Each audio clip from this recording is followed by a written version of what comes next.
Hello everybody, Pete Lennox here, and today I will be reading you Chapter 4 of Book 4 by Aleister Crowley. The title of this chapter is Pratyahara. Pratyahara is the first process in the mental part of our task.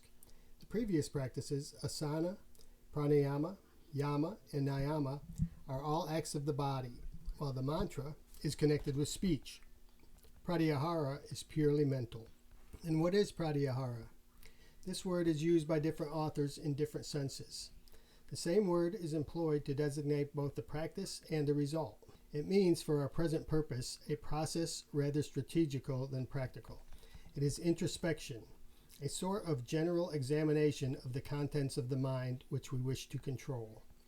Asana having been mastered, all immediate exciting causes have been removed, and we are free to think what we are thinking about. A very similar experience to that of asana is in store for us. At first, we shall very likely flatter ourselves that our minds are pretty calm. This is a defect of observation. Just as the European standing for the first time on the edge of the desert will see nothing there, while his Arab can tell the family history of each of the 50 persons in view. Because he has learnt how to look, so with practice, the thoughts will become more numerous and more insistent. As soon as the body was accurately observed, it was found to be terribly restless and painful.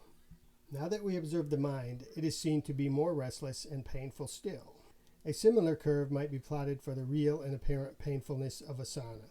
Conscious of this fact, we begin to try to control it. Not quite so many thoughts, please.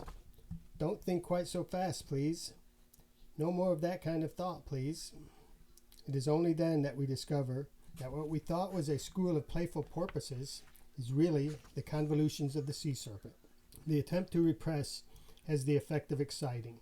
When the unsuspecting pupil first approaches his holy but wily guru and demands magical powers, that wise one replies that he will confer them, he points out, with much caution and secrecy, some particular spot on the pupil's body which has never previously attracted his attention, and says, "In order to obtain this magical power which you seek, all that is necessary is to wash 7 times in the Ganges during 7 days, being particularly careful to avoid thinking of that one spot." Of course, the unhappy youth spends a disgusted week in thinking of little else. It is positively amazing with what persistence a thought, even a whole train of thoughts, returns again and again to the charge.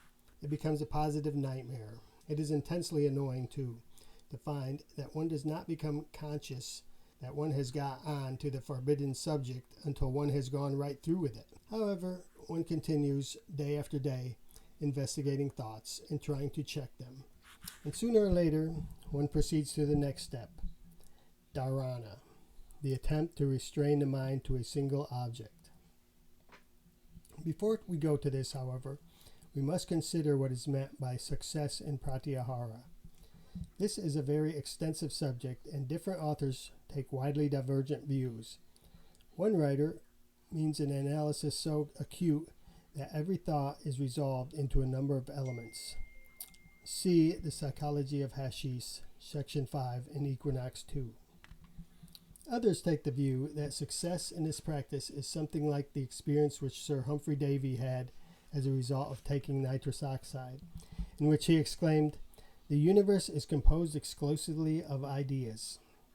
Others say that it gives Hamlet's feeling, "There's nothing good or bad, but thinking makes it so," interpreted as literally as was done by Mrs. Eddy.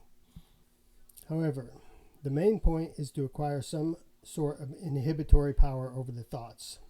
Fortunately, there is an unfailing method of acquiring this power. It is given in Liber 3 in sections 1 and 2, are practiced. If necessary, with the assistance of another person to aid your vigilance, you will soon be able to master the final section.